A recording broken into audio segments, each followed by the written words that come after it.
Hello everyone. A Tiger in the Zoo is a famous poem by Leslie Norris. It is prescribed by NCERT for class 10 and is included in the First Flight book. A Tiger in the Zoo is a very fine poem about the protection of wildlife. In this poem, the poet draws our attention towards the problem of saving wildlife. The natural habitat of a tiger is forest. But when a tiger is caught and put into a cage, it presents a sad picture. And we need to preserve the tigers and other animals which are a part of our nature. It's very natural and we must preserve them. We must not deprive them of their forest, that is their home. Now you look at the picture. In the first picture, a man is inside the cage and a tiger is laughing upon him. Can we imagine our life behind the iron bars? So, how can a dumb animal be put behind the bars and is made to live a life that it does not like at all? The poet has put up a strong case for the preservation of the wild animals in their natural habitat. So, we humans don't have any right to disturb them and to deprive them from their natural homes, that is the forest. Now we read the poem A Tiger in the Zoo. He stalks in his vivid stripes the few steps of his cage on pads of velvet quiet in his quiet race.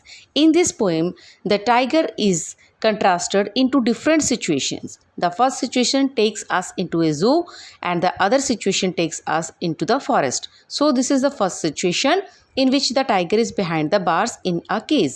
He stalks in his vivid stripes. Stalks is walk. So the tiger walks in his vivid means clear stripes means his stripes can be seen through the bars through the cage. The few steps of his cage, he is able to walk only a few steps as the cage has a limited space. On pads of velvet, quite pads are the paws and velvet is soft means his paws are very soft and he can walk upon them but in a limited space. In his quiet race is anger means the tiger is quite angry because he is not happy with his situation in the cage. He should be lurking in shadow, sliding through the long grass near the water hole where plump deer pass. Now the second situation is of a forest. In this situation, the tiger should be in a jungle in a forest. He should be lurking means chasing. Some shadow means someone. He is chasing someone. Sliding means moving through long grass. Through the long grass, he is chasing some animal. Near the water hole, near some water body where plump is fat, deer pass means some deer must be passing from there and the tiger should attack him and feed himself because it has to do that. He should be snarling around houses. Now another scene of forest. In this scene, the tiger must be snarling, means growling around houses. Near the houses, he must be growling at the jungle's edge, by the edge of the jungle, baring his white fangs. Baring means showing, white fangs, his teeth.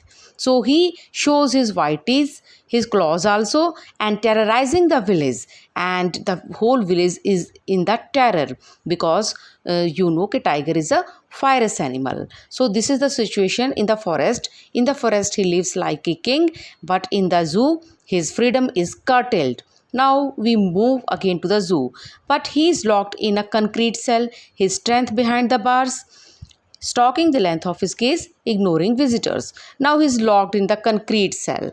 Actually, he is here in the zoo, in the cage, and his strength, all his power is behind the bars means useless. He cannot use his force and power. Stalking the length of his cage, just he is walking in the space that is very limited in the cage and ignoring visitors. The visitors who come, he does not want to pay any attention because he is not happy here. He is missing his natural habitat, that is the forest. He hears the last voice at night, the patrolling cars, and stares with his brilliant eyes at the brilliant stars. At night, the tiger hears the sound of the patrolling cars which move round the zoo. His bright eyes stare at the starlit sky. He seems to be cursing his stars even, which have put him in a hopeless case. So this is the poem A Tiger in the Zoo. in which the plight of a tiger is described by the poet, and the poet raises a strong case. He wants to save the wildlife, so he pleads all the people not to kill and not to cage the wild animals, and also to protect them as they are part of nature. This is the message of the poem, that we should protect wildlife, otherwise they will one day become extinct and the mother earth will not see them again. So this was all about a tiger in the zoo. Thank you.